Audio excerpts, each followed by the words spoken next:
Tengan presente a Platón y tengan presente lo que hemos visto hasta ahora. Sobre todo a Platón, ya vamos a ver por qué. Porque muchas veces se cree que el cristianismo en general se basa directamente en Aristóteles. Pareciera ser que Aristóteles, entre comillas, fue el primer cristiano. Yo creo que aquí con el doctor Siegel podríamos dialogar un poco sobre esto porque vamos a ver que en realidad el cristianismo le debe más filosóficamente al pensamiento de Platón que a Aristóteles en sí.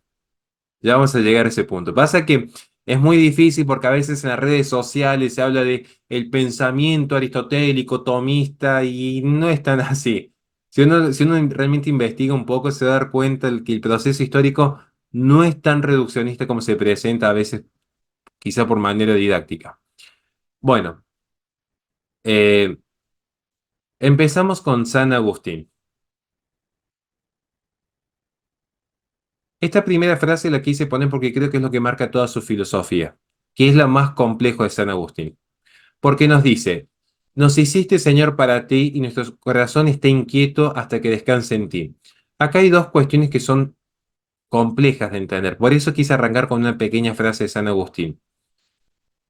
Es muy complejo de entender lo siguiente. San Agustín en cierto sentido es realista.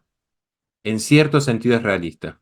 Pero se vuelve compleja su filosofía, primero porque nunca va a quedar clara la línea distintiva entre la teología y la filosofía, sabiendo que son dos disciplinas diferenciadas. Y al mismo tiempo, San Agustín va a subordinar siempre la filosofía y la teología. De allí que la escolástica va a considerar siempre que la filosofía sirve a la teología. Que esto es por demás debatible, por demás discutible, digamos. Aquí no estamos hablando de dogma de fe, estamos tratando de explicar cómo pensaban estos pensadores. No quiero que ustedes necesariamente piensen así, sino que puedan comprender el autor. Luego, esta es una gran complejidad, tratar de diferenciar lo que es estrictamente teológico de lo filosófico. Lo segundo, cuando San Agustín nos dice esta célebre frase que creo que es la que marca su vida, nos hiciste Señor para ti y nuestro corazón está inquieto hasta que descanse en ti, acá es lo que ha permitido que incluso muchos lectores de San Agustín consideren que en última instancia estaremos en un sistema inmanentista, porque todo volvería hacia Dios. Porque todo emana de Dios, ya lo vamos a ver cuando lleguemos a la parte del alma, y porque todo volvería a Dios. Bueno, yo acá voy a decir, no es tan así. No es tan así porque una mala lectura de Platón dijimos que lleva al gnosticismo y una mala lectura de San Agustín lleva al inmanentismo. Entonces vamos a tratar de dar una buena lectura hoy día. Bien, vamos entonces a empezar. Si está conectada a mi esposa, le voy a pedir que traiga un mate. Vamos a empezar entonces con la vida de Agustín de Hipona, que es una vida compleja, es una vida no al nivel de San Pablo, pero sí al nivel de muchos conversos. Ustedes recuerdan cuando yo les dije que en los filósofos griegos, cuando había una buena predisposición del corazón, la inteligencia se ordenaba hacia verdades trascendentales. ¿Se acuerdan cuando vimos a Anaxímedes, Genófanes, el propio Platón? Hay una noción de una búsqueda de ese ser espiritual que es uno, que es virtuoso, que es superior, que es ordenador. Ahora, San Agustín va a seguir esta corriente en esta búsqueda de la verdad, pero va a tener un aditamento, que es el siguiente.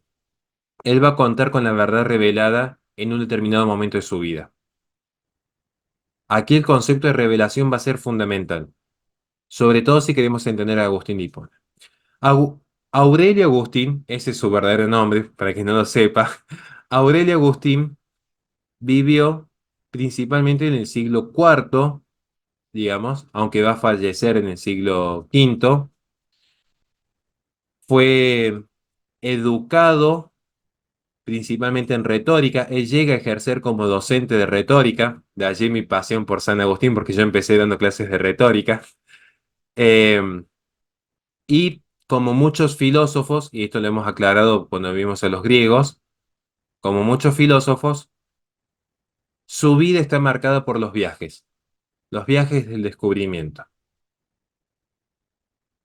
Es interesante. No sé si alguien aquí vio alguna vez una película muy mala, por cierto, pero bueno, no deja de ser una película a considerar que se llama em, Comer, Rezar, Llamar. Tenía un nombre así de una mujer que va viajando. Ahí veo que Carolina se ríe, que suele tener visto. Bueno, pero se van a dar cuenta en esa película que es por demás mala, por demás malísima, que subyace de hecho una base del pensamiento filosófico, que es la necesidad de viajar, la necesidad de descubrir.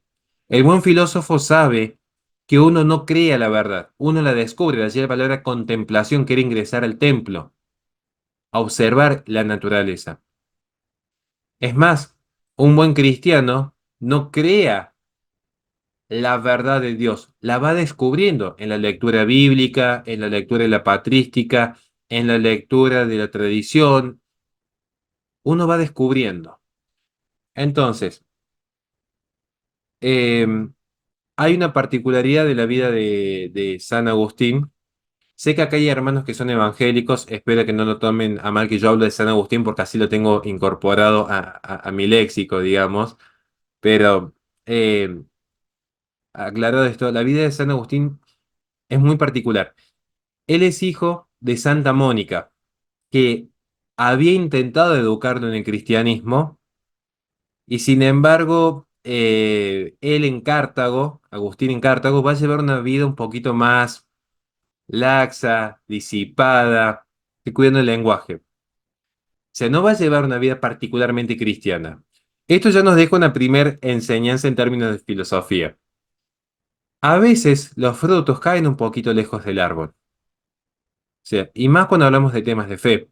Yo conozco padres que son profundamente practicantes y que los hijos, por influencia del colegio, por influencia del sistema, por influencia de los medios de comunicación, se alejan, siendo que los padres son sumamente virtuosos. Pero así como Dios permite que nosotros, sus hijos, pequemos y nos alejemos de Él, nosotros como padres también tenemos que entender que los hijos tienen algo que se llama libre albedrío. Entonces, esto que estoy contando aquí, muy simple, el libre albedrío vamos a ver que es un tema fundamental en la filosofía agustiniana. Porque aquí hay una gran discusión. ¿Qué hacemos con lo que Dios ya ha conocido y querido, porque trasciende el tiempo? ¿Y qué hacemos con la libertad humana? La libertad va a ser un concepto fundamental para San Agustín. Ya lo vamos a ver, estoy explicando un poco su vida. No me quiero ir en datos que ya lo tienen que saber pasar luego en las diapositivas. Sí quiero dejar en claro dos cuestiones. Su búsqueda filosófica tiene un punto de quiebre con la lectura de las Eneadas. Yo les voy a pasar hoy a la tarde las Eneadas de Plotino porque son de acceso libre, no es una obra que esté vulnerando derechos de autor. Y les voy a pedir que lean en profundidad las Eneadas. Les voy a pasar algunos fragmentos de las Eneadas. Algunos fragmentos se los voy a pasar esta noche que va a ser material obligatorio de lectura. Y les puedo asegurar que ustedes leen las Eneadas de Plotino y yo les quito Plotino y simplemente les pongo las Eneadas en sí. Y les puedo asegurar que hay ciertos fragmentos que no van a poder distinguir si lo está escribiendo un cristiano con la verdad revelada o un filósofo pagano. Esta es la particularidad del neoplatonismo. Yo les aseguro que leen las Eneadas ciertos fragmentos y no distinguen si es un pensamiento pagano de un pensamiento cristiano. Esto por eso digo que es importante. Las Eneadas marcan un antes y un después en San Agustín. Es a partir de ahí que él empieza a echar unas raíces más profundas en el realismo y que luego con la conversión de San Ambrosio, voy a intentar ver si les transmito algunos textos de San Ambrosio también, empieza su camino en el andar cristiano. Va a empezar esta búsqueda de conciliar la fe y la razón. Esto es resumidamente la vida de San Agustín.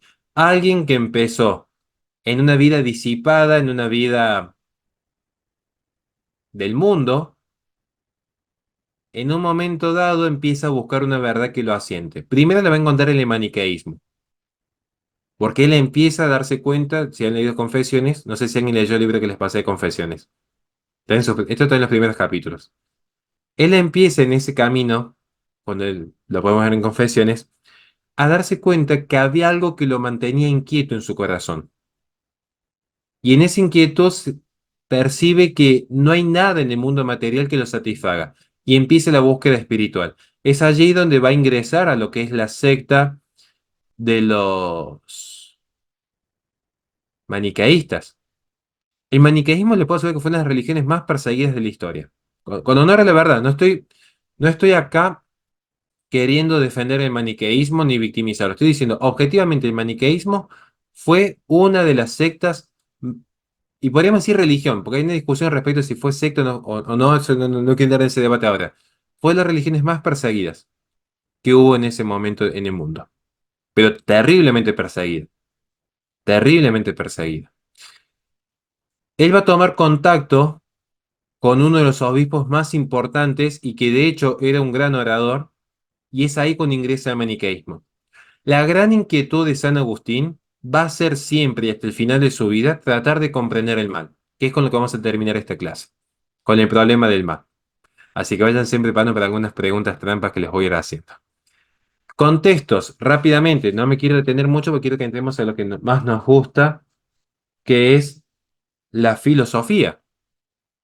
Contexto histórico, no se preocupen en tomar nota aquí porque yo les voy a dar las diapositivas luego, no se preocupen por esto, está resumido. Estamos justo en el periodo que vive San Agustín, cuando el Bajo Imperio Romano empieza a perder la poca fuerza que le quedaba a partir de las invasiones bárbaras. No sé si alguien conoce un poquito de historia, si alguien se acuerda un poquito de lo que hayan visto en el colegio. Aquí empieza a fenecer el Imperio Romano. Se da otro contexto histórico, que es el Edicto de Milán. No sé si conocen el Edicto de Milán. A ver, ¿quién conoce el Edicto de Milán? Que es como lo más famoso para la historia del cristianismo. A ver, alguien que levanten el micrófono y opinen directamente. ¿Qué sucede con el Edicto de Milán? La religión católica ya fue oficial en el Imperio Romano, autorizada. Ay, me gusta más, porque muchas veces se dicen ustedes los católicos nacen con el Edicto de Milán. No es tan así. Lo que sucedió es que todo el cristianismo estaba siendo perseguido, pero a partir de la conversión de Constantino, que es muy apasionante la historia de la conversión de Constantino, yo le invito a que la investiguen, el cristianismo deja de ser perseguido. No quiere decir que se constituye la religión oficial y que ahora va a existir como este gran imperio. No, es que simplemente se oficializa el cese de la persecución, que luego el propio Constantino va a querer ayudar al sostenimiento del culto, yo no lo discuto. Es más, es un hecho histórico, está documentado, que el propio Imperio Romano ya en su debacle va a tener ciertas exenciones y ciertas ayudas pecuniarias al sostenimiento del culto cristiano. Pero no es que la iglesia como cuerpo místico empieza a existir con el Edicto de Milán, que es, por ejemplo, lo que va a sostener en una atrocidad intelectual, que lo ha dicho públicamente, Gloria Álvarez, respecto a que la religión existe porque existe el Estado. O sea, son cosas que no resisten un debate serio. Em, Profe, buen sí. día. Ahí avisaron por el chat que hay personas en la sala de espera. No sé si ya les diste entrar. Sí, a todos, sí, que tratan de coordinar todo, por eso le pido que por favor tengan paciencia conmigo, pero sí, ahí le di ingreso a todos. Muchas gracias. El contexto sociocultural también va a ser importante en este desarrollo. ¿Por qué marcamos siempre los contextos? Recuerden cuando vimos filosofía griega, cómo ciertos hechos determinantes marcan la búsqueda del filósofo. Por ejemplo, piensen ustedes, ¿qué es lo que más marcó el año 2023 en términos filosóficos? ¿Cuál creen ustedes que es el evento más importante? Empieza con inteligencia y termina con artificial. ¿Por qué creen que hay tantos filósofos como Byung-Chul Han, que a mí me gusta, por cierto, que acá el doctor parece que ahí tenemos que discutir algunas cosas? ¿Por qué creen que le damos tanta importancia a lo que es el consumismo digital, la vida virtual, el Internet de las no cosas, la singularidad que ya vaticinaba Nick Land? porque somos hijos de nuestro tiempo y nuestra filosofía trata de explicar qué es lo que está sucediendo en la sociedad actual. Por eso hablamos de la pérdida de los rituales, el abandono de la vida contemplativa. Por eso vemos hoy una nueva lectura de Heidegger, donde ya no tenemos este Homo faber que se va realizando a través de la transformación de la naturaleza. Por eso vemos que Hegel hoy tendría poco que decir al respecto, porque estaremos llegando a una gran singularidad que trasciende el proceso de superación que él plantea. Por eso vemos, por ejemplo, cómo si hay una revalidación del pensamiento cartesiano en esta separación dualista de cuerpo y alma en este mundo digitalizado. Eso es importante en el contexto de un filósofo. Esto es muy importante entenderlo. Si no pareciera que el filósofo solamente está sentado en su casa tomando mate y preguntándose, ¿qué es la lamparita? ¿Qué es la mesita? ¿Qué es el arbolito? Es mucho más profundo hacer filosofía. No es solamente divagar, es realmente buscar las causas primeras y últimas en el orden del ser. En el contexto sociocultural entonces de San Agustín, tenemos que hay una sociedad romana que entra en una profunda crisis. Vamos a ver algo interesante y piensen por un instante si estamos hablando de Venezuela o de Argentina o si es que estamos hablando de la caída del Imperio Romano. Porque empezamos a ver que hay una crisis económica permanente. Entonces hay un empobrecimiento sostenido de la población. Ya no hay recursos económicos que antes provenían de las guerras. Aumenta el gasto del Estado debido a la gran burocratización y el aumento de las exigencias de las castas militares. Aparecen también guerras civiles internas que empiezan a evitar la proliferación, que evitan que el comercio prolifere. Empieza a retrasar el comercio. Se da también una inseguridad, lo cual hace que la sociedad se vaya atomizando y perdiendo vínculos unos con el otro. Se empieza a generar una situación de precariedad tanto laboral como comercial. Empiezan a aumentar los impuestos, se empiezan a regular los precios, se devalúa la moneda e incluso la acuñación de monedas fraudulentas. Se empiezan a hacer las otras monedas. Ahora, ¿ustedes piensan que esto es un país promedio de América Latina o la caída del Imperio Romano? ¿Qué piensan ustedes? Esto es historia. Dice Mijail las Puede- dos. y puedes incluir a España. Podemos incluir podríamos incluir a muchas naciones, ¿no? Ahora, ¿esto qué quiere decir? Que nosotros como latinos, bueno, si bien yo reivindico la hispanidad, es una forma de explicarlo porque tenemos esta lengua romance en común, parece ser que han pasado 2000 años y no aprendimos nada, porque seguimos utilizando las mismas fórmulas que nos llevan a un fracaso constante. Entonces, yo creo que como que en algún momento tendremos que tener un ejercicio de humildad y decir, bueno, quizás estos modelos no están funcionando, quizás. Tenemos el contexto filosófico. Bueno, acá sí les pido que presten mucha atención. Porque la gran filosofía medieval ya va a encontrar sus bases en San Ambrosio, San Basilio, San Gregorio, bueno, hay dos San Gregorio, San Juan Crisóstomo, San Jerónimo, también van a estar las enseñanzas de Orígenes. Yo no quiero entrar con Orígenes por una cuestión particular. Recuerden, si alguien quiere dar un determinado filósofo, supongamos que alguien dice, yo en media hora puedo explicar la esencia del pensamiento de Orígenes, puedo explicar la filosofía de San Gregorio, me escriben por privado y pueden dar una clase, como ya le ha dado, por ejemplo, Gamaliel, que hasta ahora creo que ha sido el único valiente que se animó a dar un pensador. Y fue una muy buena clase. Entonces recuerden que todos pueden dar una clase si quieren. Yo les voy a ayudar, pero esto es para que nos sirva a todos. Estamos en el contexto medieval, tratemos de seguir un poquito el orden cronológico, es lo único que les pido. Pero si de repente alguien dice, yo quiero dar a Orígenes, me escriben, con todo gusto pueden dar el viernes que viene una pequeña clase de Orígenes. Total, en media hora se explica. Ahora, en este contexto va a empezar lo que vamos a llamar el teocentrismo, fundamental. Porque si algo marca la filosofía griega fue la observación de la naturaleza. Y si algo marca la cristiandad, o también podemos llamarla escolástica, es justamente la dependencia teológica. Como va a venir luego la modernidad, que es la dependencia antropomórfica. Perdón, antropológica. Ahí mezclé conceptos de los dibujos animados. Y luego vamos a llegar a la posmodernidad donde ya no hay dependencia alguna, pero faltan todavía 2000 años. Bien, antes de entrar con San Agustín, contexto fundamental. El cristianismo y la filosofía. Y acá hay un tema que vamos a tener que tratar con sumo cuidado, que es la relación que va a estar marcada siempre. Quiero escucharlos un instante porque si no me aburro hablando yo solo. A quien quiera participar, levante el micrófono. ¿Existe la filosofía cristiana? Esa es la pregunta. Quiero escuchar sus respuestas. ¿Quién dice que sí? ¿Quién dice que no? ¿Quién dice no sé? Es una pregunta simple. ¿Existe la filosofía cristiana? Sí existe. Aquí hay vamos a decirlo que Sí, ¿no? hay un Para debate mí, bastante fuerte porque yo he escuchado, y lo digo desde el punto de vista de la iglesia evangélica, que hay dos corrientes. Una, que la filosofía es mala y es del diablo porque nos enseña a pensar las cosas y no a creer por fe.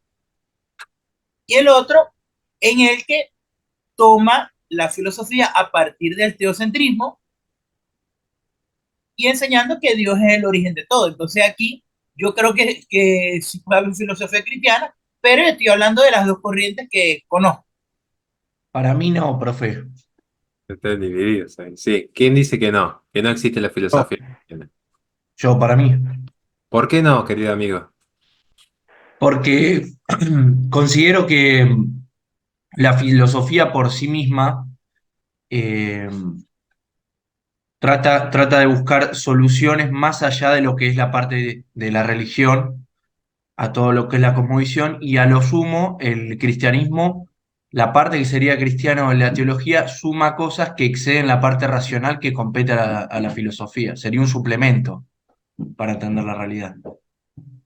En filosofía no hay respuesta ni correcta ni incorrecta. Entonces, si tiene un fundamento, es una buena filosofía. Por eso yo no soy hegeliano y creo que Hegel creó uno de los mejores sistemas filosóficos, porque es un sistema cerrado, distinto a Descartes. Y creo que usted fundamentó bien. Espere, estaba Michele, después Sebastián, y seguimos con la clase que nos quedan 8 minutos, pero quiero justamente cerrar estos 8 minutos de diálogos para después, ya en los próximos 40 hablamos directamente de la filosofía de San Agustín. Michele y luego Sebastián.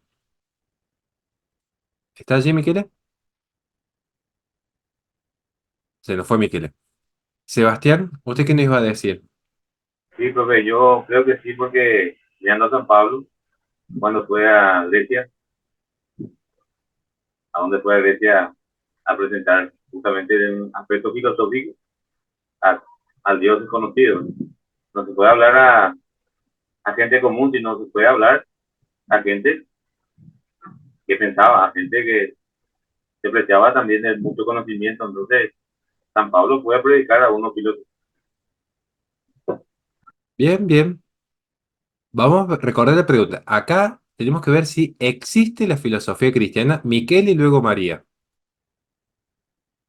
Ahora sí, perdón, que antes había tenido un pequeño problema ahí de conexión. Bueno, sí, básicamente la escolástica es filosofía cristiana. ¿Por qué? Porque, ¿cuál es la diferencia entre filosofía, o sea, por qué uno habla de filosofía cristiana? Al menos pienso yo, ¿no? Porque depende, digamos, de cuál es el fundamento principal desde el cual uno parte para hacer filosofía. Es cierto que uno, evidentemente, tiene que partir de la realidad, ¿no? De la cosa con la que se encuentra, de su experiencia, para luego de ahí remontarse a lo que son las causas primeras. Pero precisamente eso, el tener en cuenta que como parte de la realidad está también Dios, te va a llevar a conclusiones diferentes, así en cambio uno hace, digamos, un tipo de filosofía no cristiana, es decir, partiendo de un fundamento que, digamos, no es este justamente, ¿no? El Dios del cristianismo. Por lo tanto, en ese sentido se puede hablar de filosofía cristiana. Que por cierto, un pequeño dato de antes que le iba a decir también, y no me dio tiempo, el, ese, digamos, esa es que dijo Glorianas, ¿no? Que ya se confundió por lo visto con el edicto de Tesalónica, porque fue el emperador Teodosio I quien, digamos, que oficializó el cristianismo como religión del Imperio Romano. Constantino hizo otra cosa. Exactamente. Bueno, gracias ahí por el dato respecto a Constantino. Que es un tema muy complejo el de Constantino, pero sí. María, ¿le escucho? Bueno, pues yo digamos que no tengo muchos conocimientos de teología y estoy hasta ahora aprendiendo filosofía, pero dentro de lo poco que puedo llegar a pensar es que yo creo que la filosofía ha sido un aporte a la teología en cuanto a que pueden existir conceptos que nos hubieran dado de no ser por, digamos, San Agustín, Santo Tomás y otros grandes pues pensadores que han habido y bueno, creo que se pueden complementar. Fantástico.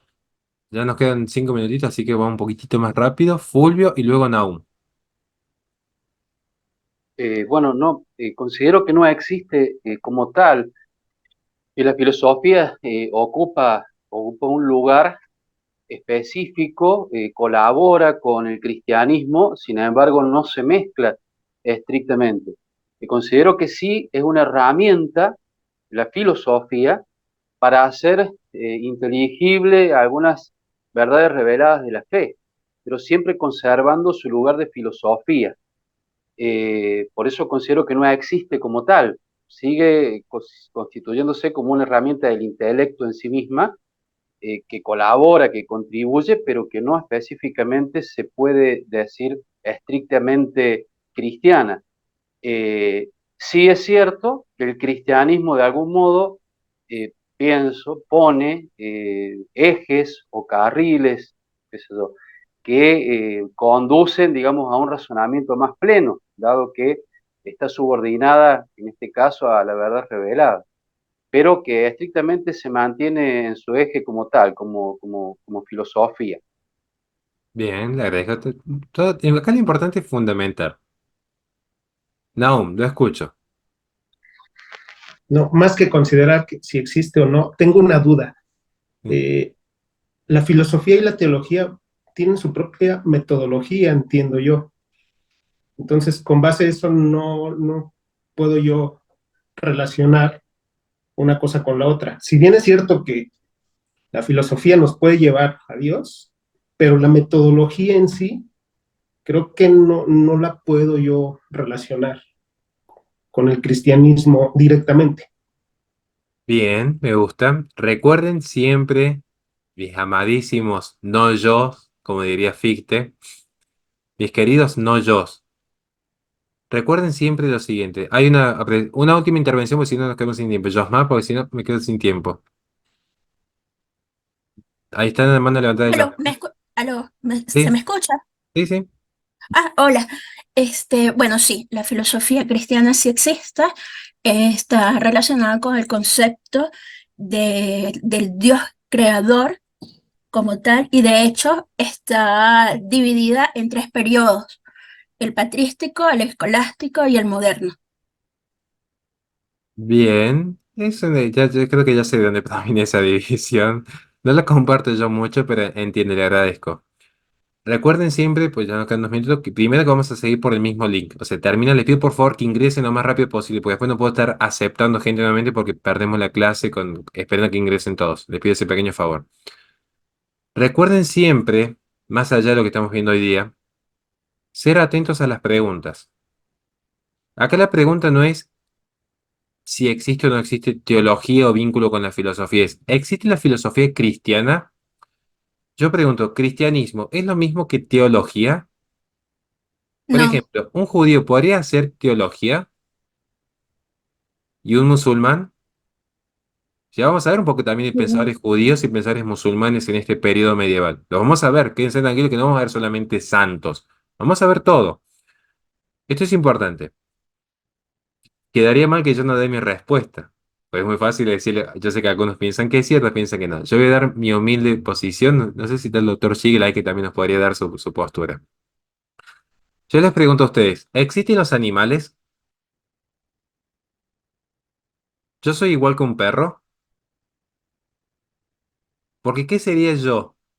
¿Sería un simple animal o un animal racional? Animal racional. O sea que podríamos definir algo por género Es próximo, que diferencia y su diferencia. específica. Entonces, existen distintas filosofías como la materialista, la inmanentista, la realista, ¿sí o no? ¿Y cuál sería la diferencia específica? Si es cristiana o no es cristiana. Esta es mi posición. No sé, doctor, ¿usted qué opina? Sí, estoy de acuerdo. Claro, yo entiendo también la posición que dice que no, porque, bueno, los cristianos han bebido en distintas filosofías para fundamentar racionalmente la verdad de la fe.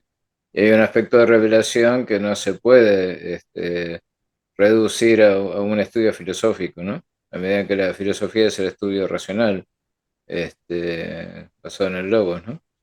Pero también es cierto que hay filósofos cristianos, y si hay filósofos cristianos, evidentemente hay filosofía cristiana, ¿no? Porque alguien tiene que...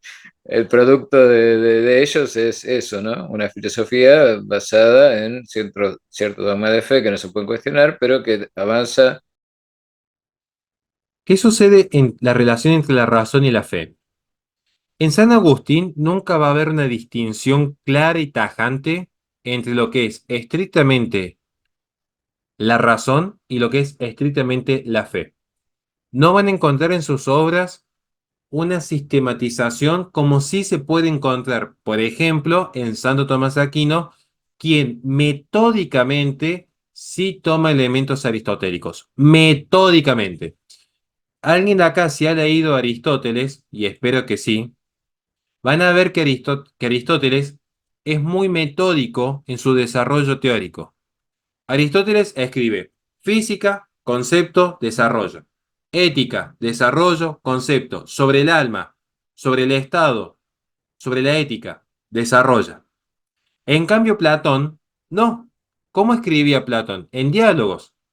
Entonces, capaz que en una misma obra, estoy pensando en el banquete, arroja conceptos que son propios de la belleza, luego salta con el concepto del amor, luego pasa un proceso de lo que es la antropología y la relación del hombre. No es claro, en el sentido de que no hay un método, en realidad no hay un método, no es que hay un método difuso, no hay un método. San Agustín es idéntico, por eso les dije que lean Confesiones. En Confesiones van a ver que en un mismo libro va a estar explicando por un momento qué es el tiempo, para luego saltar a explicar qué es Dios, para luego explicar qué es la belleza, para luego explicar qué es la concupiscencia de la carne. Así funciona San Agustín. San Agustín bebe mucho de Platón y se nota en sus escritos, se nota en su desarrollo. Entonces, nunca va a quedar clara esta distinción. Puntos fundamentales para entender lo que sí hay una convergencia, donde sí vamos a decir, bueno, esto sí nos permite a nosotros llegar a ciertos principios. Primero que consideren que existe una verdad que es única. Este es un punto fundamental. No hay relativismo posible. Segundo, que esta verdad es revelada por la religión. Y la razón solo contribuye a conocer mejor esta verdad revelada. ¿Esto qué significa? Que hay una dependencia de la filosofía a esta verdad revelada. No hay una enemistad, como lo planteó Mijael, que hay una corriente que dice que hay como una especie de enemistad. Lo que va a decir es, la razón contribuye a conocer mejor la fe. Recuérdese que no se puede amar lo que no se conoce. Días atrás lo hablaba con un amigo que es evangélico y estábamos discutiendo internamente unas cuestiones respecto a la sola escritura. Y yo le decía, ¿me puedes explicar desde la Biblia, cómo funciona el principio de la consustancialidad en la Santísima Trinidad? Claramente que la explicación a la Santísima Trinidad no va a provenir de manera taxativa como si de un diccionario se tratase de la Biblia que nos diga, bueno, Santísima Trinidad igual a esto, y está explicado lo que es la consustancialidad, y qué es una sustancia, y qué es una esencia, y qué es una naturaleza, sino que justamente la filosofía, estoy explicando esto para la escolástica, no estoy entrando acá en un debate evangélico versus católico, esto es explicar la escolástica. Lo que va a hacer la filosofía es permitirnos comprender mejor lo que ya está revelado para que de esta manera nuestra fe tenga una explicación que nos permita amarla más. No se puede amar lo que no se conoce. ¿Qué significa? Que si yo conozco mejor mi fe, si yo la conozco mejor a mi fe, más la puedo amar. Entonces, si yo conozco mejor, por ejemplo, estamos discutiendo un tema específico que era la Santísima Trinidad, donde yo decía, mira, nosotros los católicos lo explicamos de esta manera, así, así, así. Si yo conozco mejor lo que es la Santísima Trinidad, yo no es solamente tengo fe y tengo una fe ciega, sino que no, mira, realmente tiene una razón de ser lo que yo creo, tengo cómo explicarlo, entonces tengo cómo amarlo más, porque lo conozco mejor, porque me es más aprehensible para mi alma. Que la alma es principalmente, al menos en el ser humano, un ejercicio de la razón. Ya vamos a llegar a ese punto. ¿Vamos bien hasta aquí? ¿Se va entendiendo? Luego, hay otro punto que es fundamental. Creer para comprender. Seguramente esto lo han escuchado en más de una ocasión. Es más, San Agustín suele decir que para el que quiere creer, me sobran razones, para quien no quiere creer, no tengo argumento alguno. O sea, San Agustín va a entender que el acto de fe es un acto de voluntad, necesariamente, pero también va a reconocer que a partir de la creencia uno puede comprender el cosmos, que es el gran conflicto que tuvieron algunos pensadores griegos para dar respuesta a algunos postulados.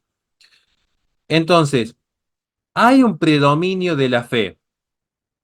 Sin la creencia en los dogmas de la fe no podemos llegar a comprender lo que es la verdad, lo que es Dios, lo que es el acto de Dios.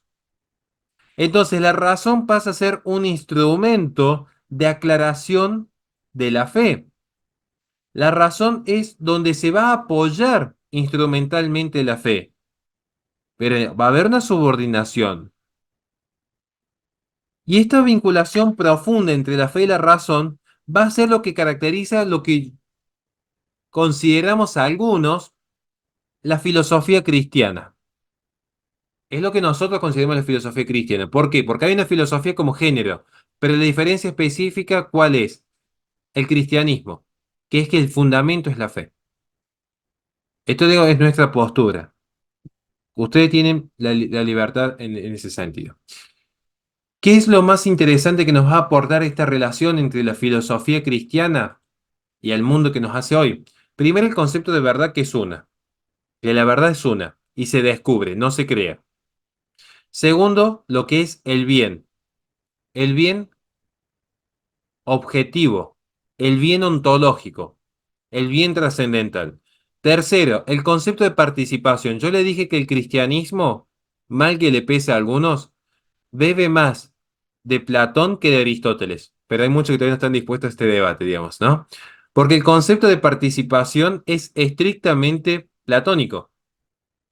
En realidad se atribuye a Sócrates, pero no queremos entrar ahora porque está el Sócrates de Platón y está el Sócrates de otra fuente, digamos. Pero el concepto de participación no lo crea, o al menos no lo descubre Aristóteles. El concepto de participación es más platónico. Entonces, si yo creo en un Dios que es espiritual, perfecto, va a estar esta noción de la participación. Tomo parte. Si Dios es la belleza, un cuadro bello participa de esa belleza en un determinado grado de ser. Que esto es fundamental. Ya lo vamos a ver después en San Agustín. Pero esto es fundamental, digamos. Porque cuidado que el aristotelismo me lleva en realidad a un pensamiento más cercano al de Ayn Rand, que es una gran filósofa liberal. Pero atea. Cuasi mecanicista, cuasi. ¿Se entiende? Porque quizás caemos en el riesgo de acercarnos demasiado al res, a la cosa, y perdemos de noción el orden sobrenatural. Por eso es importante el concepto de participación. Luego, la distinción del conocimiento sensible, fundamental también. El orden y la jerarquización del conocimiento que parte primeramente del conocimiento sensible. Todo filósofo cristiano reconoce que el conocimiento primero es sensible y luego llega el resto del orden de desarrollo del conocimiento. Luego vendrá el resto del conocimiento, que va a ser el operativo, el práctico, el contemplativo. Pero primero el conocimiento sensible. Y el concepto fundamental, el concepto del uno. No me vayan a venir con el monismo filosófico, me pongo loco, pero el concepto del uno es clave, porque es el segundo trascendental. Res unum aliqui bonum pulcrum niverum. El concepto del uno es clave, primero porque Dios es uno, y por lo tanto, todo lo que Dios ha creado puede ser individualizado como ente. De allí el concepto del ente, que está individualizado en cuanto a existencia real, no conceptual. O sea, yo tengo un Daniel Siegel, un alma que es la del doctor. El concepto del uno. Y ese uno participa de lo absoluto. Por eso les dije que hay que leer a Plotino, y ya les voy a pasar después los textos, porque esto lo va a tomar, se va a tomar mucho de Plotino aquí, en estos grados de participación. De lo más individualizado que existe, que es la materia, hasta lo más absoluto, que es este espíritu absoluto, que no es el espíritu absoluto de Hegel, sino me estoy refiriendo a Plotino, que es este, podríamos decir, ser, este ser absoluto. Para que no quiere decir espíritu absoluto, porque lo manda a confundir con Hegel y va a ser un problema después. Bueno, razón y fe en San Agustín. Espero que les guste la diapositiva que se les ha armado con todo el amor del mundo. ¿Vamos bien, doctor, hasta aquí? ¿Algo que me quiera corregir? ¿Algo? ¿Estamos bien? Vamos bien. Si el doctor me dice que vamos bien, vamos bien. No, lo del uno, digamos, es justamente lo que toma de Plotino, ¿no? Porque Plotino identifica a Dios con el uno, ¿no? Ese es el concepto fundamental. Y aparte en Platón está esa identificación. Se cuenta, dice la leyenda, que Platón en un momento dijo, voy a dar una conferencia explicando qué es el bien en el sentido platónico. Se reunieron todos, dijeron, bueno, qué gran conferencia va a dar Platón, y dijo, el bien es el uno. Y ahí terminó la conferencia, todos siguieron puteándolo, bueno, en fin. Pero bueno, ahí partió, digamos, la visión de lo que se considera el neoplatonismo como la enseñanza esotérica de Platón, ¿no? Como un intento de reconstruir lo que en realidad Platón quiso decir, que no lo dijo del todo en los diálogos, porque los diálogos lo dice de manera más metafórica, alegórica, etcétera, ¿no? Clarísimo. Me gustó la, la elocuencia. A ver, ya explicamos lo que es esta relación entre razón y fe. Yo creo que ya lo hemos explicado en ese sentido, ¿no?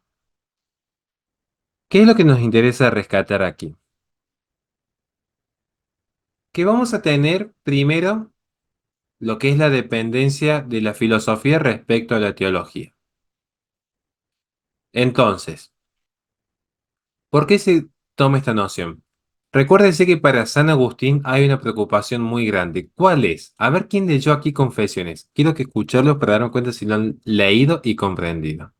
¿Cuál es la gran preocupación de San Agustín? Y la de muchos cristianos. El mal. Exactamente. Ahora, ¿es cualquier tipo de mal, Nahum? ¿Es el mal físico, por ejemplo, el de un terremoto o el del cáncer? ¿O es el mal moral? El mal moral. Y ese mal moral repercute en el movimiento de los astros, repercute acaso en cómo concebimos la naturaleza o repercute en la concupiscencia de la carne. En la concupiscencia de la carne. Hay que leer a San Agustín. Tiene algunas partes que son un poquito escatológicas, pero bueno, ¿no? Hacen también a la verdad.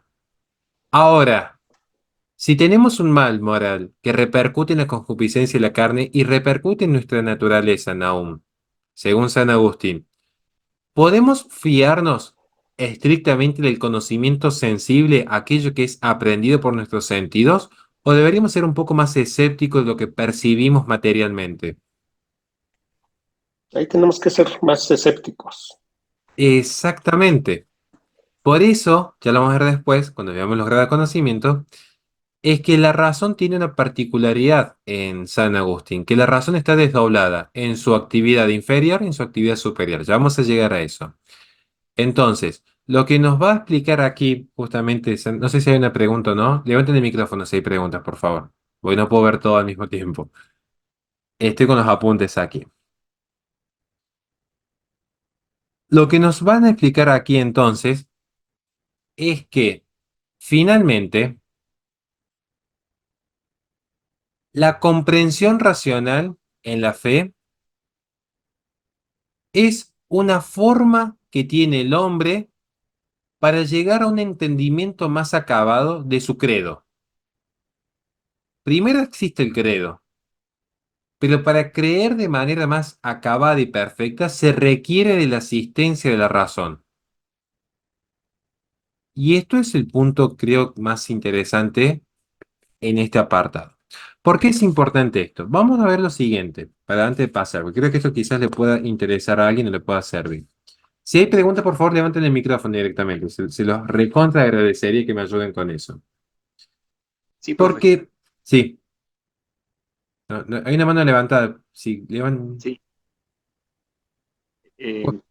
Simplemente por lo que está definiendo ahora, que a mí se me ocurrió lo que usted interpretaba en cuanto a que tiene relación, ¿no? Si existe la filosofía cristiana o la filosofía, bueno. Y en cuanto a lo que usted expresó, que se conoce por sensibilidad, bueno, lo define la filosofía, bueno, la naturaleza humana, está en la naturaleza humana el conocer, ¿no? Y un poco tiene que ver con lo que usted justificaba, ¿no? Entonces, si está en la naturaleza humana, esa sensibilidad, la pregunta es esta, profe. Entonces, a través de la razón, esa sensibilidad se puede ver afectada y limitar el conocimiento de Dios. No, yo no estaría entendiendo la pregunta, porque en realidad no hay al menos para mí no hay un desdoblamiento, sino que hay una subordinación. No es que lo sensible conoce mal y la razón conoce bien, sino que hay una subordinación. Primero conozco el orden natural, o sea, primero conozco a partir de lo sensible, y sobre lo sensible empieza el proceso de abstracción, como lo explicamos en Aristóteles o también lo explicamos en Platón. Empieza un proceso de abstracción en la jerarquización del conocimiento. Entonces, para llegar a conocer a Dios, no me va a alcanzar solo el conocimiento sensible, que es siempre falible. Ya vamos esperen un segundo, ya vamos a llegar a esa parte. Tiene que haber un proceso de mayor seguridad. Por eso les pido que esperen un segundito para llegar a esa parte. Esto es interesante porque aquí estamos viendo esta relación de razón y fe, y va a haber un paso del platonismo al pensamiento agustiniano. Ya no va a haber un demiurgo configurador del mundo sensible, sino que va a haber un Dios creador, pero que va a conservarse todavía lo que es la idea del bien como fuente de toda realidad, que se va a identificar con la idea del uno y de cuál va a participar el orden natural. El orden natural participa de este bien que se identifica con el uno. La idea del bien y del uno están identificadas, porque es la suma perfección. Para que lo podamos entender en términos simples. A ver, porque esto nos va a permitir después entender el alma. Le pregunto a cualquiera de ustedes, ¿qué es más perfecto, un compuesto o algo simple? Algo simple. Simple. Necesariamente. Simple. Y si Dios es absolutamente perfecto, ¿tiene que ser compuesto por partes que se pueden degradar o es absolutamente simple Dios? Absolutamente simple. simple. ¿Qué puede ser más simple que el uno? Nada. Cero. Pero el ser es el no ser, técnicamente. De hecho, fíjate que en el código binario que funciona con ceros y uno está siempre esta idea. O sea, esto es básico.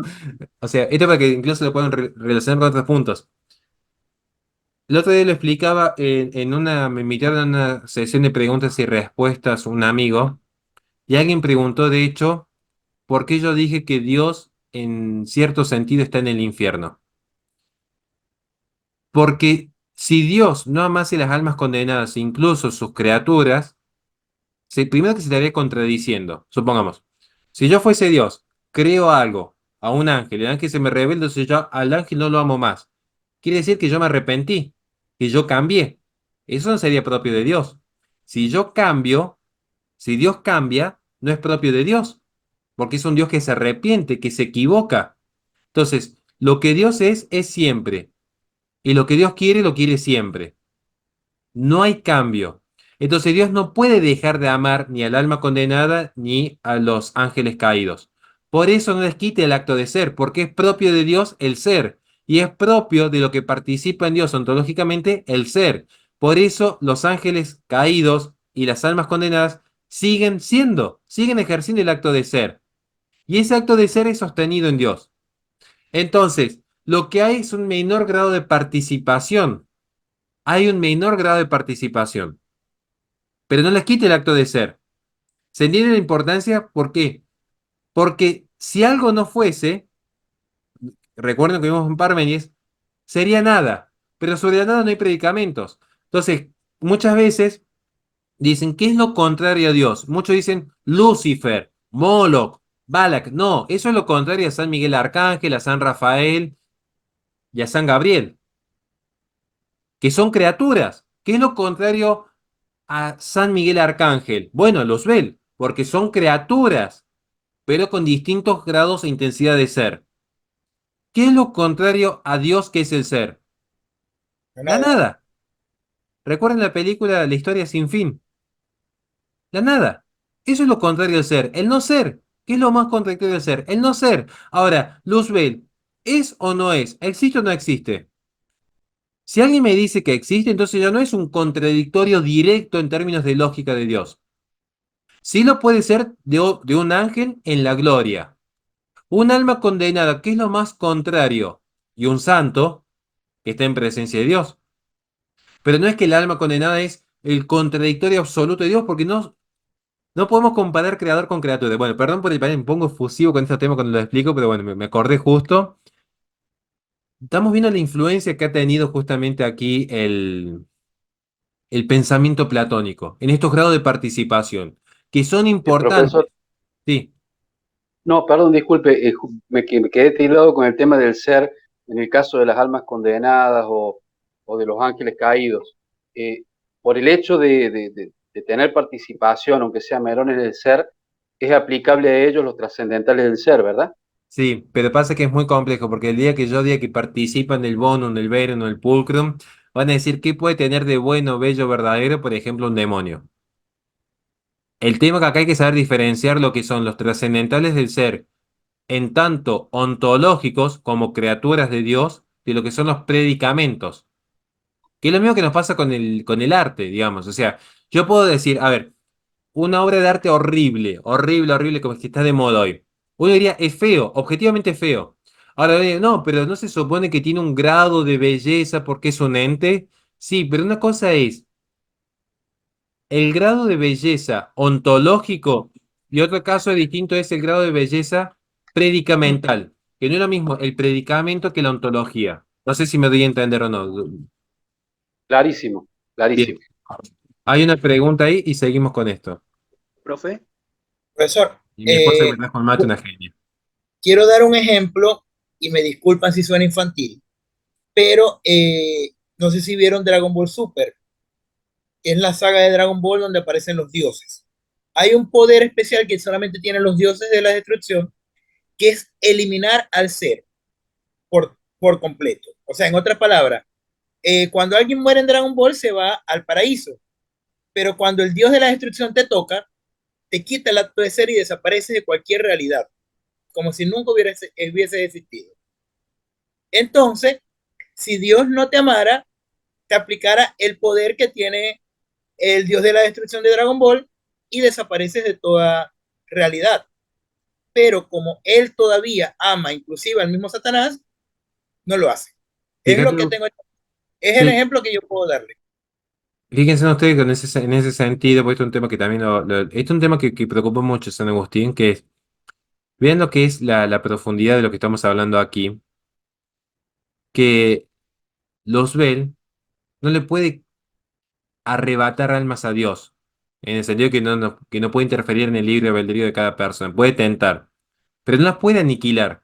Las almas siguen existiendo, entonces se conforma tan solo con que no tengan la visión beatífica, pero no las puede hacer desaparecer, porque no es propio de la criatura dar y quitar el ser. No le es propio a la criatura, es propio del creador. Pero bueno, para tomar un mate, necesito que alguien me lea un extracto de San Agustín que tiene en pantalla. ¿Lo pueden ver?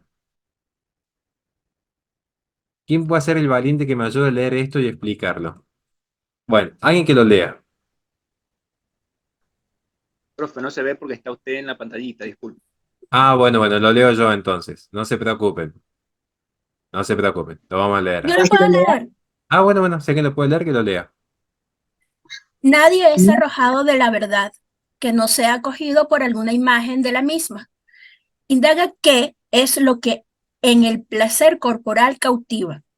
Nada hallarás fuera de la conveniencia, pues si lo que contraría engendra dolor, lo congruente produce deleite. Reconoce, pues, ¿cuál es la suprema congruencia? No quieras derramarte fuera. Entra dentro de ti mismo, porque en el hombre interior reside la verdad. Y si hallares que tu naturaleza es mudable, trasciéndete a ti mismo. Mas no olvides que, al remontarte sobre la cima de tu ser, te elevas sobre tu alma dotada de razón. Encamina, pues, tus pasos allí donde la luz de la razón se enciende, pues a donde arriba todo buen pensador sino a la verdad, la cual no se descubre a sí misma durante el discurso, sino es más bien la meta de toda dialéctica racional.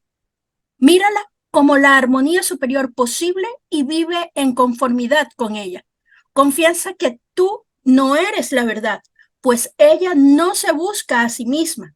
Mientras tú le diste alcance por la investigación, no recomiendo espacios, sino con el afecto espiritual a fin de que el hombre interior concuerde con su huésped, no con la fruición carnal y baja, sino con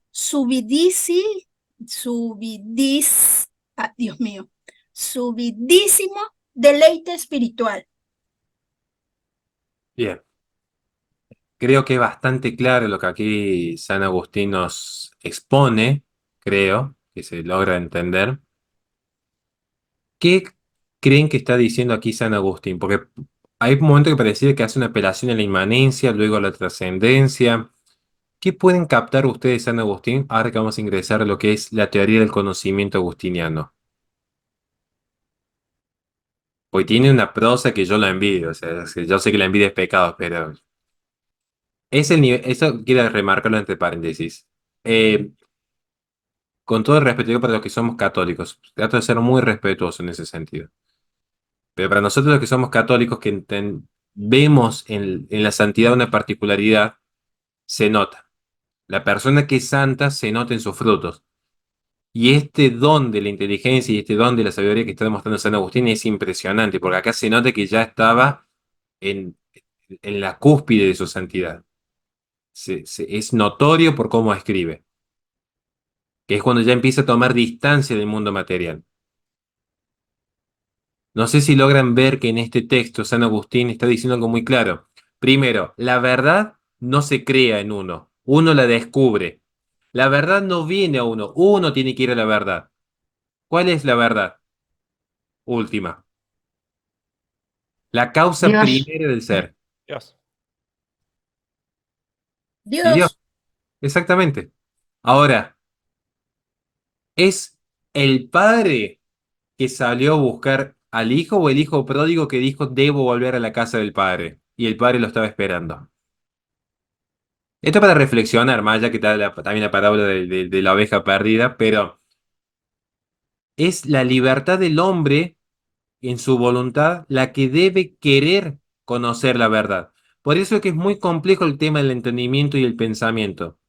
Porque muchas veces se hace una especie de disociación absoluta, que la voluntad por un lado, que yo lo sabía explicar así por una cuestión didáctica, la voluntad por un lado, la inteligencia por otro. Pero en realidad el querer conocer es un acto de voluntad. El querer conocer es un acto de voluntad. El querer llegar a la verdad es un acto de voluntad.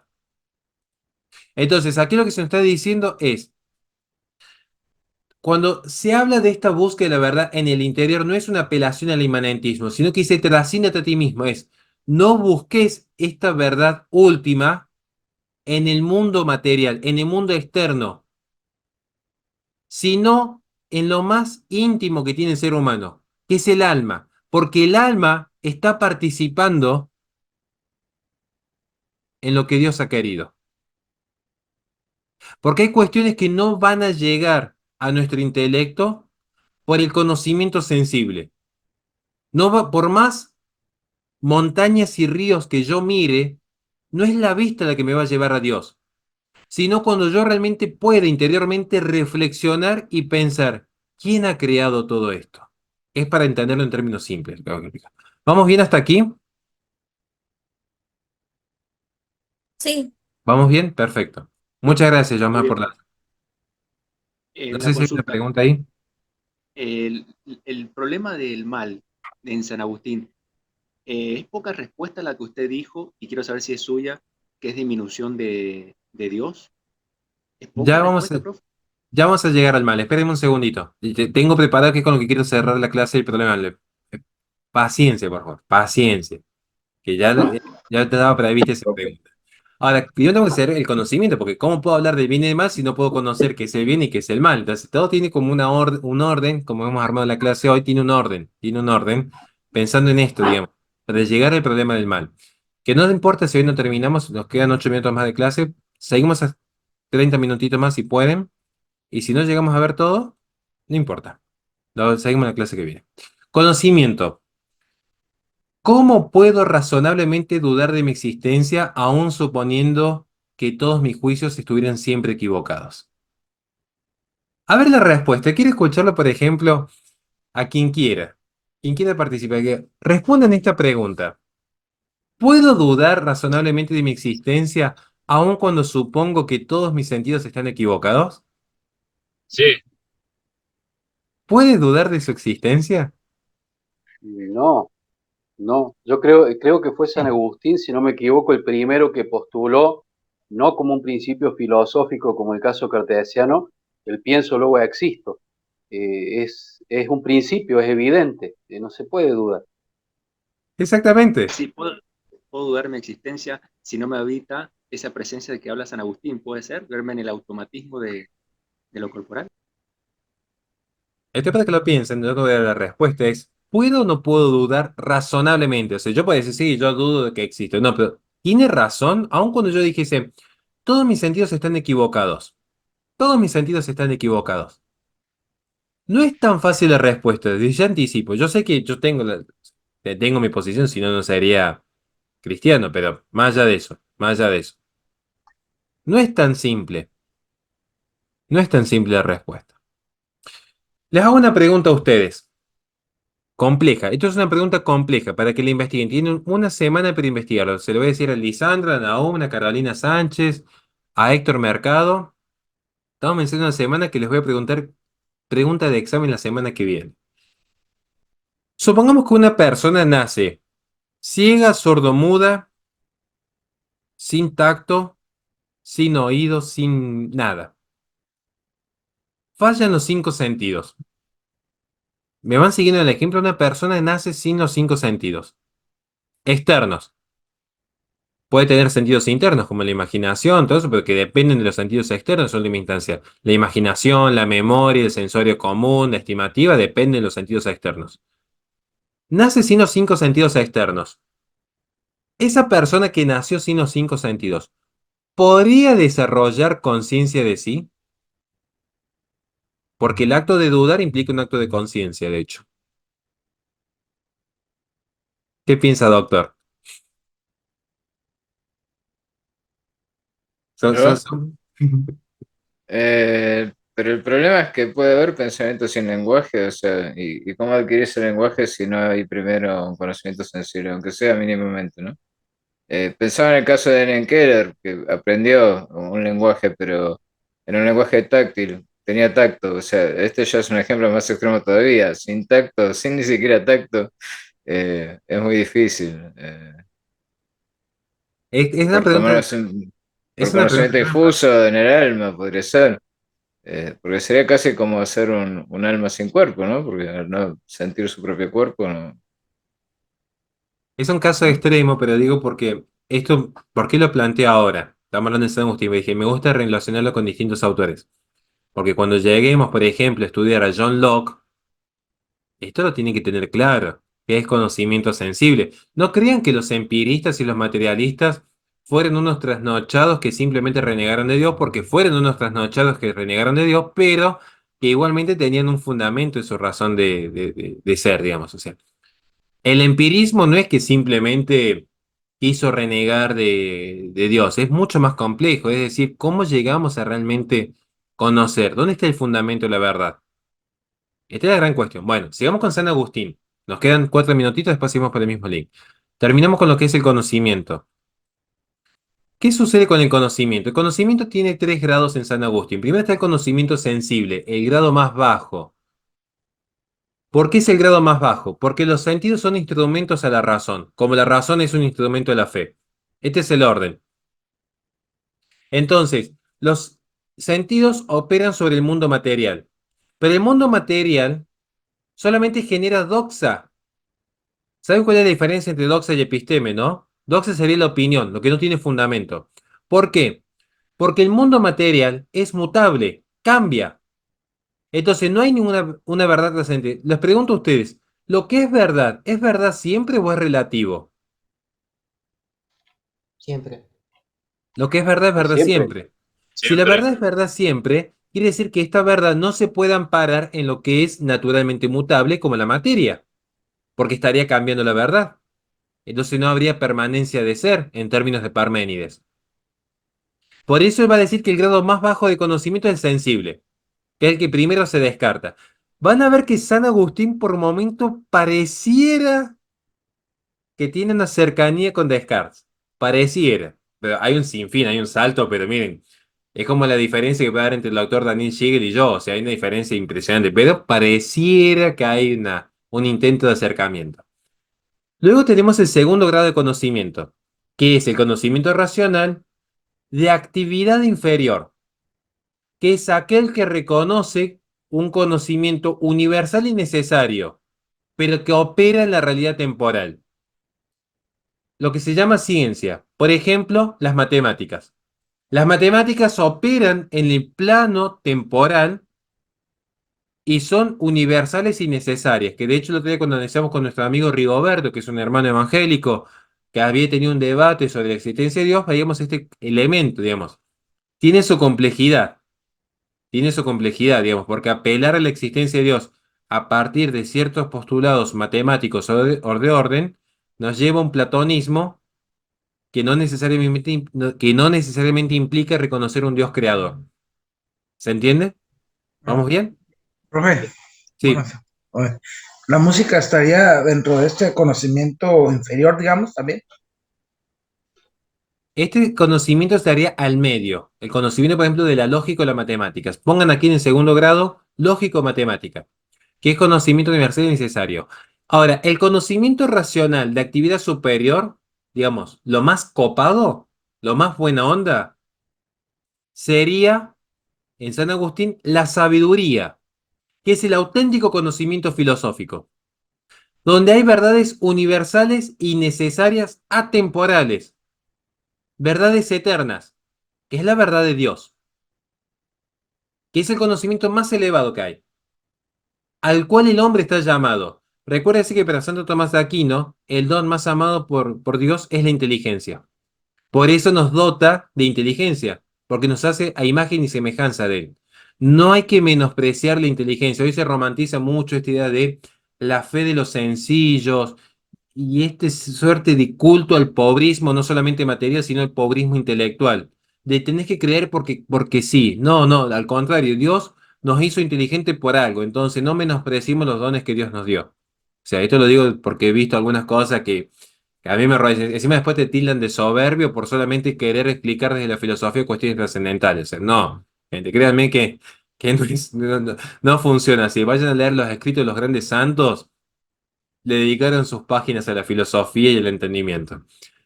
Bueno, somos muchos hoy, más o menos. Normalmente somos 15 o 16, hoy somos como 40. Buen número. Bien. Las ideas. Ya hablamos de lo que son los grados de conocimiento. Lo más elevado es la sabiduría. Finalmente, lo que es la comprensión de Dios. Ahora, ¿qué son las ideas? ¿Se acuerdan cuando vimos, por eso le dije que repasen la clase de Platón? No sé cuántas veces me lo tengo que repetir. ¿Quién repasó la clase de Platón? Sean sinceros. Bien, Carol, bien. Daniel, bien. Doctor Daniel Sigue, el doctor en filosofía, el más humilde de todos, ahí repasan. Es que si no entienden Platón, no entienden San Agustín. Es que así de simple, no es por nada. ¿Se acuerdan lo que era el eidos en Platón? Doctor, ¿nos quiere ayudar en un short así para Instagram? ¿Qué era el eidos para Platón? El eidos es la esencia, es lo que hace que algo sea lo que es y no otra cosa. Por ejemplo, la tacidad de la taza, la famosa tacidad de la taza, que existe no en el mundo sensible, del cual solo hay copias, sino en otro mundo paralelo a este, que se llama mundo inteligible, que no está sometido a la mutabilidad ni al cambio, ¿no? Eso es el eidos para Platón. Ese mundo inteligible separado del mundo real, que no está sometido a cambios. ¿Y qué sucede con las cosas que existen? Existen porque participan de este mundo inteligible. ¿Me van siguiendo hasta aquí? Esto era Platón. ¿Qué sucede con San Agustín? Dice en su obra sobre las ideas, de Ideis. Las ideas son formas arquetípicas o esencias permanentes e inmutables de las cosas que no han sido formadas, sino que existiendo eternamente y de manera inmutable, se hallan contenidas en la inteligencia divina. Si esto no es de influencia platónica, que alguien me explique qué otra influencia puede tener. Esto es claramente una expresión cristiana del platonismo. A todas luces. Yo no creo que haya un filósofo serio que diga, no, que en realidad fue una creación pura de San Agustín. Nos está diciendo que las ideas son formas, pero que todavía no se hallan en la materia. Por eso, si la materia cambia, la forma no cambia. Entonces, estas formas se hallan contenidas en la inteligencia divina. Son inmutables. ¿Cuándo empiezan a mutar las cosas?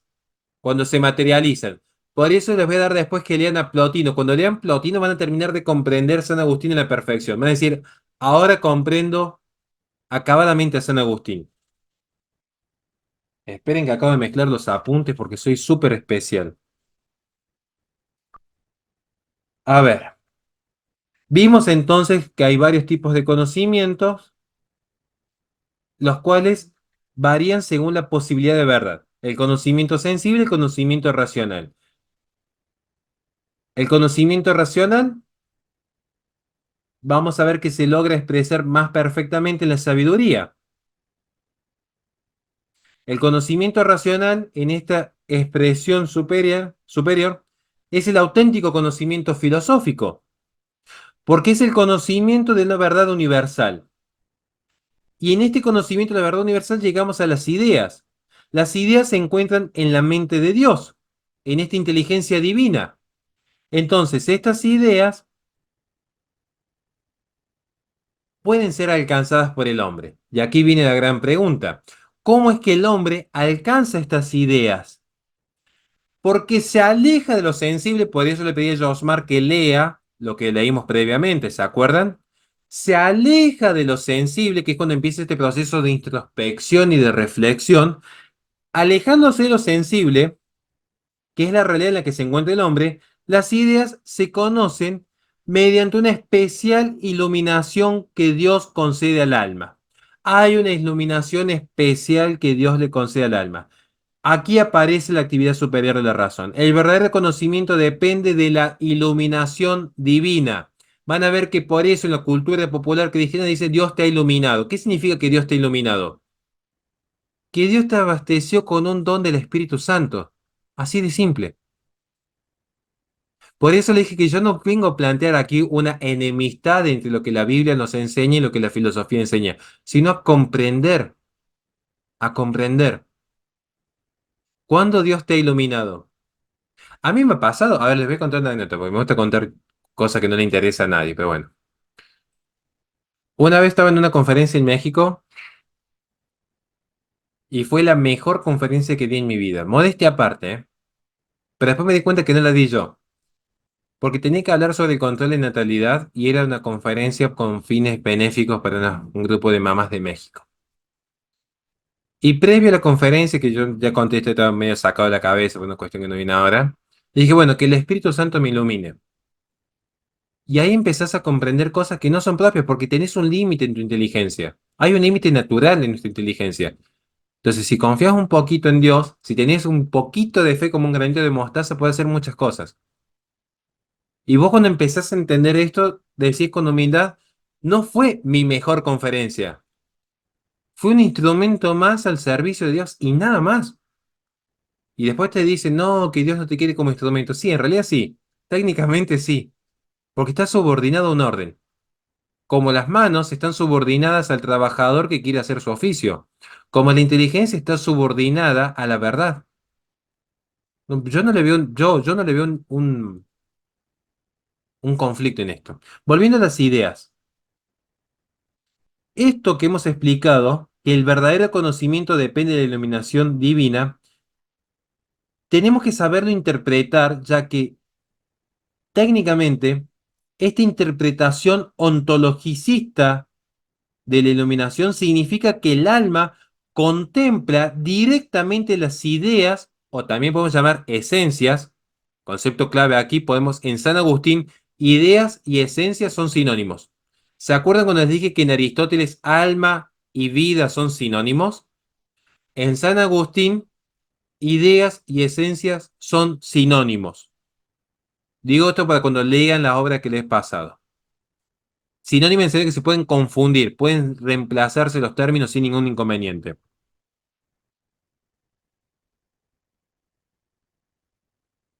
Ciertamente que esto va a tener un problema teológico, porque ¿cómo podemos explicar entonces que dentro de este plano existencial existiera una determinada contemplación de la esencia divina, cuando en realidad es algo propio del alma que ya es salvífica? El alma que está en el cielo tiene la contemplación beatífica.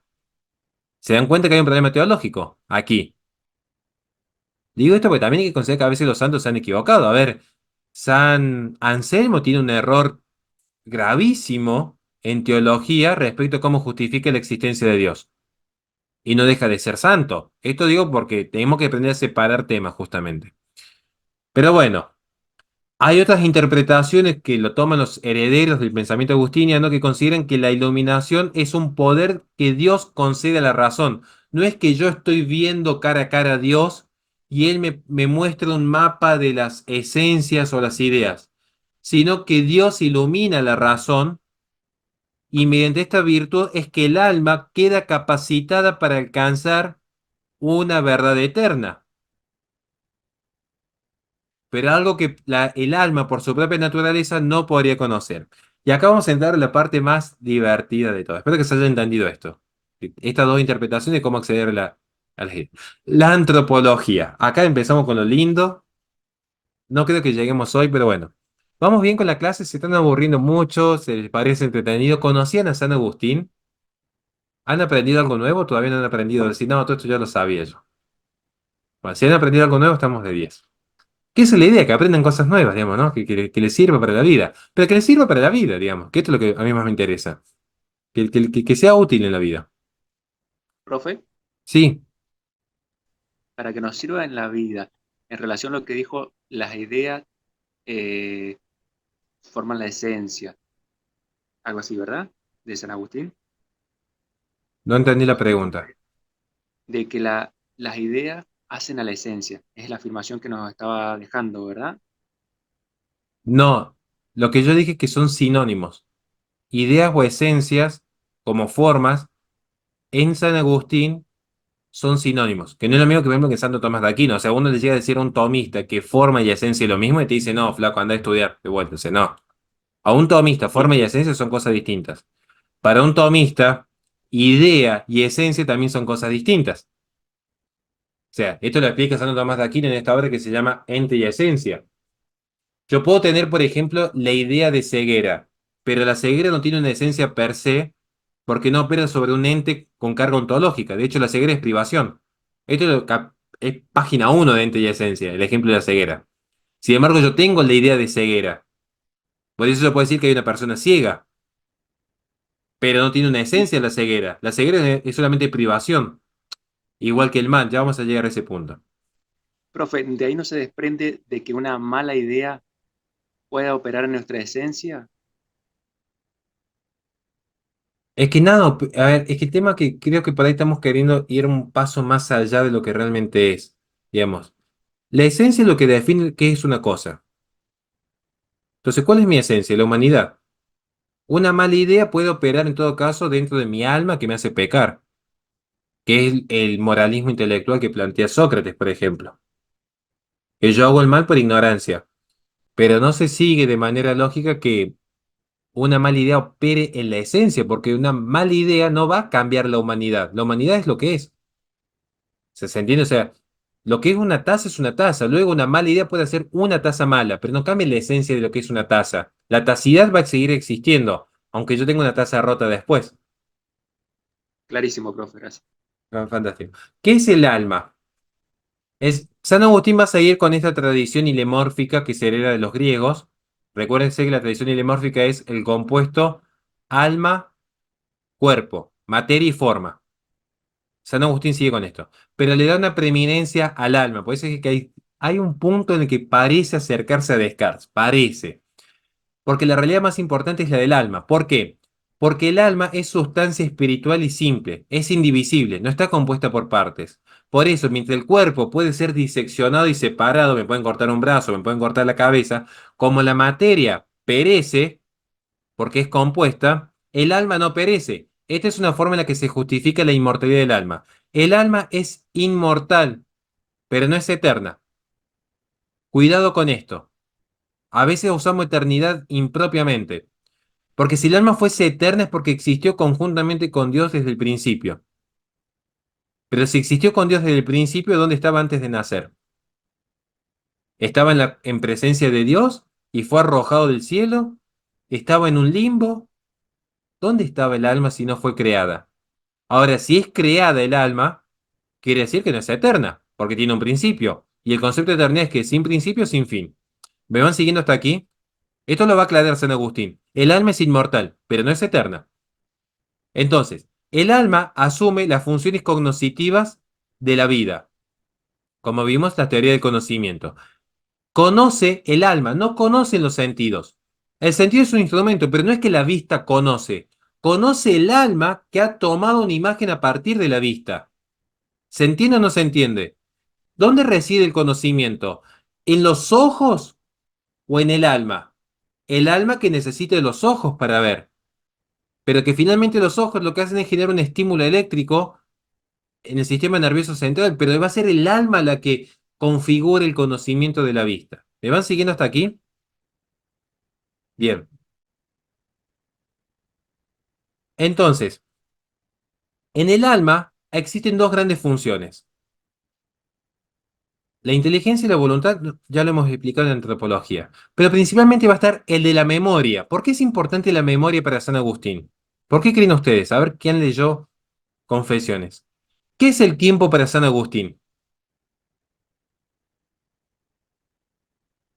¿Qué es el tiempo para San Agustín? Nosotros las personas nos deleitamos cuando vemos que los alumnos no cumplieron con la tarea. El- ¿La memoria? la memoria. Porque ¿qué es el pasado? Lo que el alma recuerda. El presente, lo que el alma atiende. ¿Se acuerdan que días atrás hice un vivo sobre la atención en los tiempos de la posmodernidad? Y el futuro es lo que el alma espera. El tiempo es la medida del alma en San Agustín. Porque todo gira en torno al alma.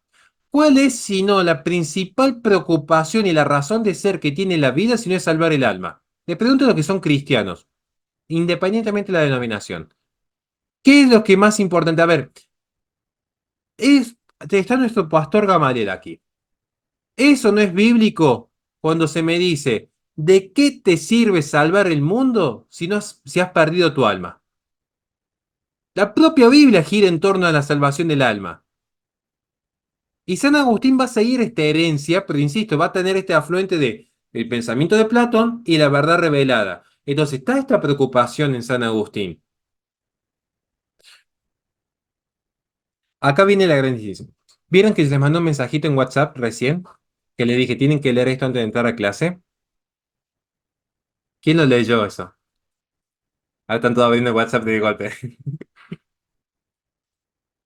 San Agustín tiene dos posiciones muy oscilantes. Yo se los di el primer día de clase cuando... ¿Quién están conmigo desde el primer día? A ver, desde cuando arrancamos este curso. ¿Se Yo, acuerdan cuando los primeros días yo les dije, el alma, ¿quién la crea? Los quiero escuchar a ustedes antes de pasar a la última parte. ¿Quién crea el alma? ¿Dios o el hombre? Dios. Dios, dice. Dios. Dios, Bien, ¿el alma es concebida con pecado original o sin pecado original? Con Sin pecado. pecado original. sin pecado. Sin pecado. Sin pecado, sí, sí, sí, perdón. ¡Apa! Me equivoqué en la fe toda mi vida. Yo tenía que entender que para los católicos solamente la Virgen María fue concebida sin pecado original. O sea, me Claro, acaban, me el acaban alma de de todos cambiar el los demás credo. con pecado. No, con pecado. Me acaban de cambiar el credo en el acto ahora. O sea, no quiero acá en el tema de la Virgen María, sí, Virgen María, no, pero para mí, para los católicos, yo pensé que solamente la Virgen María había sido concebida sin pecado original. Que el resto de los mortales venimos con pecado original. Que de ahí la razón del bautismo, digamos, ¿no? Que incluso entre evangélicos, cuando hay respeto, esto también se discute. Están los paleobautistas y los credo-bautistas, por ejemplo. Me pueden corregir si me equivoco, pero que está esta noción del bautismo, de ser nacidos de nuevo en Cristo. Porque venimos con un pecado original. Tenemos esta manchita que nos acompaña toda la vida, ¿eh? Ahora, ¿Dios crea un alma imperfecta o no la crea? ¿O no la crea imperfecta? ¿Dios puede crear No, algo imperfecto y manchado? no. No, Entonces, No, ¿por qué la tenemos crea pecado perfecta. original? Por un De los tema, padres. Se transmite a través de la naturaleza. A es través- histórico. Es complejo Es esto. histórico. Sí, ya sabemos que el mal es histórico. Pero ¿cómo se transmite el pecado original? Porque esto es lo que le preocupa a San Agustín. ¿Cómo se transmite el pecado original? Alguien va a decir por la materia. Cuidado, porque si alguien me dice que se transmite por la naturaleza, que es nuestra materia, que es la materia que nos hace como humanos, un pasito más y llegamos a lo que es, por ejemplo, los testigos de Jehová que no pueden donar sangre porque el pecado está justamente en la sangre. Por eso le digo, cuidado cuando, cuando se aventuren en algunas cuestiones, ¿no? Cuidado con esto. ¿Se va entendiendo? O sea, es complejo. Acá hay dos grandes tesis, que es el creacionismo y el generacionismo o traduccionismo. ¿Cuál es la realidad? Que Dios crea el alma y la crea perfecta, pero que el pecado original es una herencia metafísica que va acompañando el linaje humano, porque no se puede dar lo que no se tiene. Entonces, perdido el estado de gracia, no se puede dar lo que no se tiene. No se tiene estado de gracia. Pero no es que Dios crea el alma imperfecta. Dios crea el alma, pero esta alma, cuando es a ver, cuando toma parte en esta creación, que es la humanidad, cuando toma parte, hereda ese pecado original y lo hereda transmitido por los padres. Por eso hablamos de una naturaleza caída, pero no naturaleza en el sentido material. No caemos en que el pecado está en la carne. Entonces, si yo tengo un brazo y me corto un pedazo de mano, soy menos pecador. Sino que es la naturaleza en el sentido metafísico lo que está caído. Y el ser, los padres, transmitimos la naturaleza. Y no solamente transmitimos la naturaleza física, sino transmitimos esta naturaleza metafísica. Ahora, el principio del alma, como principio vital, sí es propio de Dios. Y eso sí es perfecto.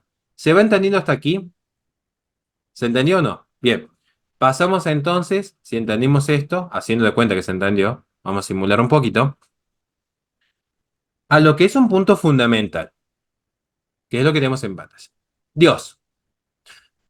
Dios es... No, creo que no vamos a llegar con tiempo, pero nos vamos a meter onda. Dios es Primero, causa, fin y razón de ser del hombre.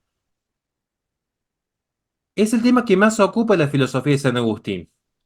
Una filosofía que es predominantemente teológica, siendo que Dios no solamente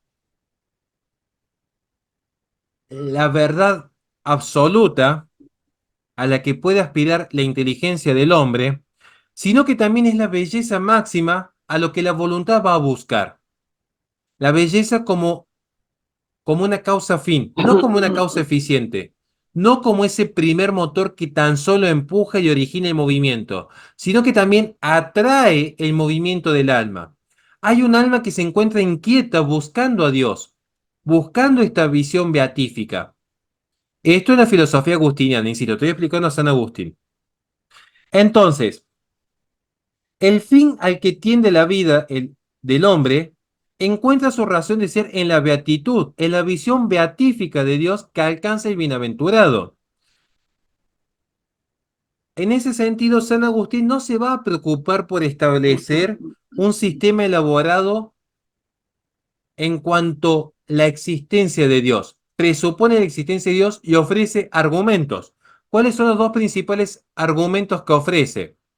El argumento del orden inteligible y el argumento de la universidad religiosa. El argumento del orden inteligible refiere a que es posible captar en el cosmos un orden y lo que está ordenado presupone una inteligencia ordenadora, una inteligencia superior, similar a lo que han sostenido muchos griegos. De allí la influencia platónica. También está el argumento de la universidad religiosa, que San Agustín demuestra que siempre que existió civilización existió un altar, como diría Chesterton. Esto demuestra no la inexistencia de Dios, como dicen algunos ateos, que existen distintos dioses y no nos ponemos de acuerdo. Demuestra que siempre el ser humano ha sido un ser religioso. El ser humano es por naturaleza religioso. Entonces, que haya distintas religiones demuestra de que existe un ser superior, universal, absoluto, trascendental, que abastece al alma humana. Luego está la discusión cuál es el Dios verdadero. Es una discusión aparte. Tenemos también en San Agustín que existe lo que es el concurso de la gracia divina en la redención. Porque ciertamente alcanzar a Dios implica también una participación de Dios hacia nuestra alma. Hay un concurso de la gracia divina. A ver, San Agustín va a estar lejos de lo que es el pensamiento de Pelayo, de creer que solamente con nuestras propias obras y nuestro propio mérito ya somos salvos, que no necesitamos de la asistencia divina. No. A veces se nos dice que nosotros los católicos creemos en cosas que nosotros no creemos. Nosotros no creemos que por solamente las obras ya somos salvos. Que yo porque hoy le fui a llevar unos pañales a tal o cual niño en tal merendero, ya soy un santo. No, no funciona así por el católico. Créame que no funciona así. Entonces, San Agustín sí propone que hay un encuentro con Dios en el interior porque hay un rechazo a lo externo. Por eso la influencia del manicaísmo. Les dije, vean el video del manicaísmo para entender esto. Porque hay un rechazo al orden material. También va a explicar San Agustín cuando refiere a Dios lo que es la creación como un acto libre. Pero vamos a llegar a un punto que me parece fundamental, que son las raciones seminales. Que la obra de Dios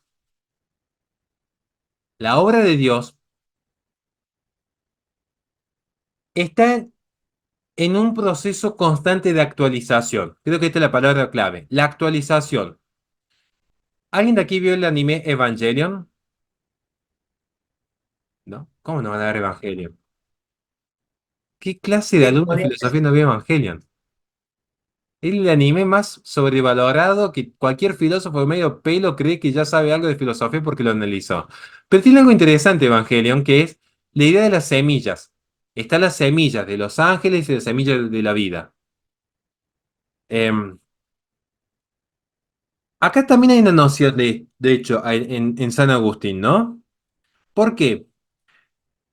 Porque la creación es un acto libre de Dios, pero las esencias de todas las cosas creadas ya se encuentran en la mente de Dios como ejemplares o modelos de las cosas, como hemos visto previamente, en estas ideas. Entonces, todas las cosas creadas en el momento original como las que se irán apareciendo con posterioridad ya se encuentran en Dios. Ahora, no todo lo que es creado, o no, mejor dicho, no todo lo que existe fue creado en un momento original. Empiezan a surgir, podríamos decir, nuevas creaciones, pero que ya están en la mente de Dios como causa ejemplar. Es lo que se llama el ejemplarismo, que tiene su origen en la filosofía estoica, de allí las raciones seminales, donde se establece que los entes materiales que se componen de materia y forma no han sido creados todos desde el origen, sin ir más lejos. Matías Santagate o Lisandro Crespo no existían al momento en el que existió Adán y Eva, y sin embargo hoy existen. Entonces, hay un modelo ejemplar en la mente de Dios, porque no es que Dios conoció algo nuevo y se actualizó Dios. Dios siempre conoció, porque es omnisciente. Lo que sucede es que hay una actualización progresiva de la creación. Esto en San Agustín. ¿Se va entendiendo acá? ¿Hemos ido bien?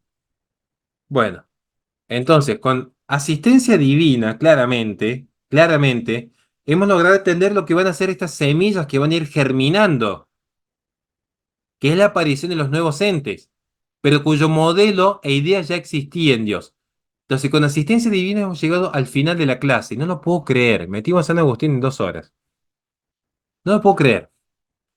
¿Qué es lo que es la ética y la política en San Agustín? Primero que él es eudemonista. ¿Se acuerdan qué es la eudemonía? Este buen demonio. Cuando vimos a Aristóteles, ¿se acuerdan? ¿No se acuerdan?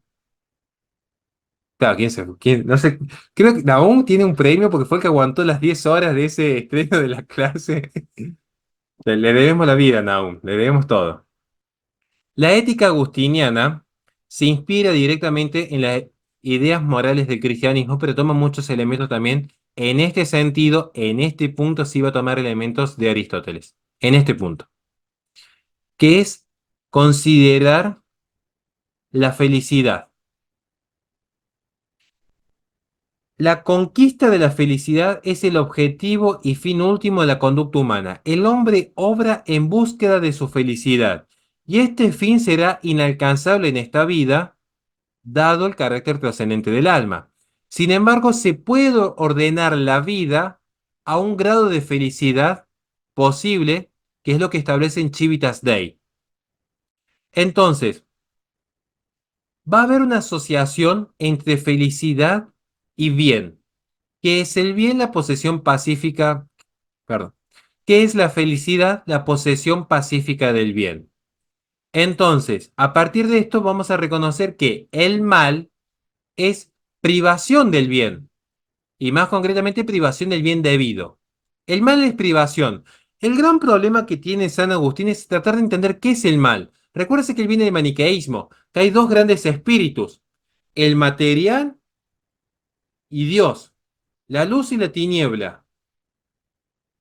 El bien y el mal son dos espíritus. Por eso va a hablar mucho de la eudemonía,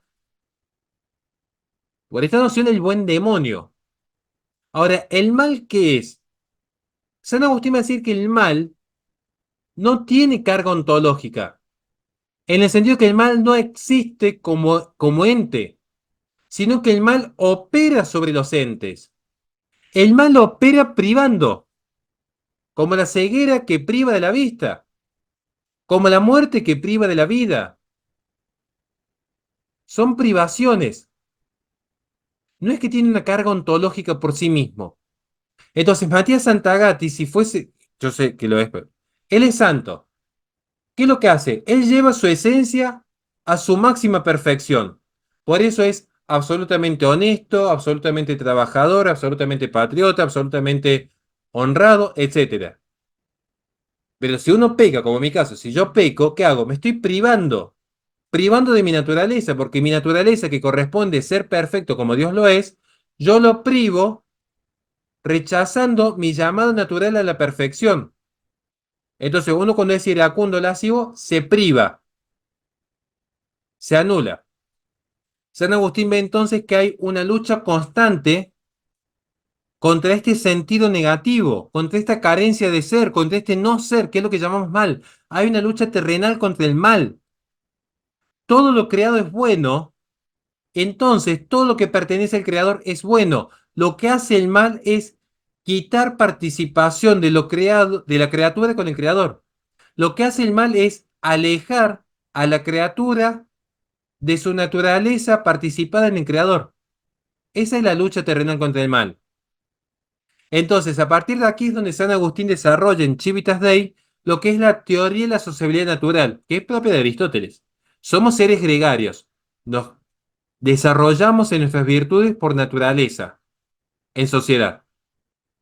Entonces, para desarrollar la virtud necesitamos de una sociedad. Y esta sociedad se legitima en Dios, que es Dios es quien nos ha dicho, no es bueno que el hombre esté solo. Por eso las virtudes son virtudes sociales. Y en la virtud se desarrolla el bien que es la eudamonía. En la virtud el hombre se perfecciona. Así que bueno, hemos llegado al final. Nos quedan 5 minutos por si hay alguna última pregunta, alguien que no haya participado, que quiera decirnos algo, aportar algo. ¿Qué les pareció la clase? ¿Se entendió o no se entendió?